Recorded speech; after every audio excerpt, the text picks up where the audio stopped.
Fan art! When I first started drawing, I primarily made fan art. And yes, it was very bad back then, but now, with my current art skills, I think I can give out some useful tips.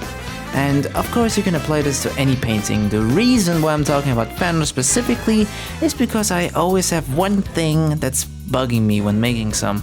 Design and detail. The props, the intricate detailing on the clothes. I'm looking at you right in HEYOOO. So yeah, when I make fan art, I'm trying to be very faithful to the character, and that is absolutely a double-edged sword. Why? While including every single detail is a sign of paying attention and being mindful towards the original design, it can also lead to making the painting a visual clutter. Being technical and adding everything is a cool flex, but in my humble take as a fellow artist, I wish to dial back that sense of perfectionism and advocate for a more artistic approach. Less is more. You know how portraiture artists tend to make only one eye detailed and leave the other more unrendered and unfinished? It's to add a sense of focus, to highlight a certain area in a painting. It's literally just playing with the amount of detail, cause a lot of detail can clutter your piece, while being mindful about what to highlight can make a more pleasing painting. Now this is something I only learned and implemented into my works only recently. Normally I'd be rat crazy and force myself to stick to the original as much as I can, but now, I'ma do my own thing. Marge is not sponsored by the way, my favorite character from Star Rail, and thus I wanted to make a fan art for her. And it looks pretty good, right? Like, I'm kinda proud of it. Look at this. Smile! The little gold things in the shirt, the choker.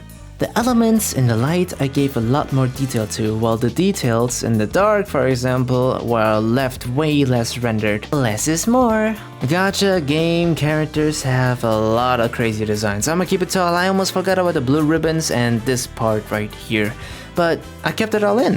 When you look at her, you can still tell it's March 7th. Which brings me to my next point, people. Stick to your own rules instead of trying to imitate the original art style. Unless it's a style study, of course, then by all means go and imitate and learn from it.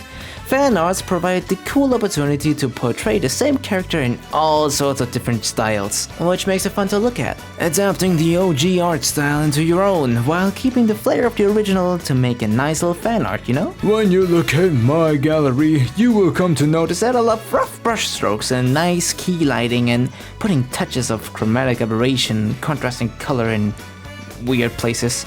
Now look at Marge's official artwork. It's the HEYOOO anime style. Clean as hell, slick line work, and nice vibrant colors. Not my style at all, and yet my portrait of her still looks like her. Artistic choice right here. I think a glove is cool, but for the hand that's already holding something, I wanted clear visual separation, so I think I kinda cooked by leaving her hand glove free instead of covering her fingers. Also, I made the eye a little larger than I would normally to keep a hint of those anime proportions. Also, I put this blue ribbon right here in the same swing as this blue pink cloth thing, because this would have looked way less cohesive.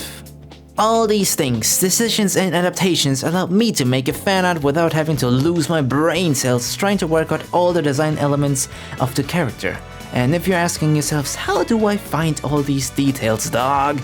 Rest assured, because Skillshare has I'm just fucking with you. Go to Google, type the character's name and add 3D model behind it.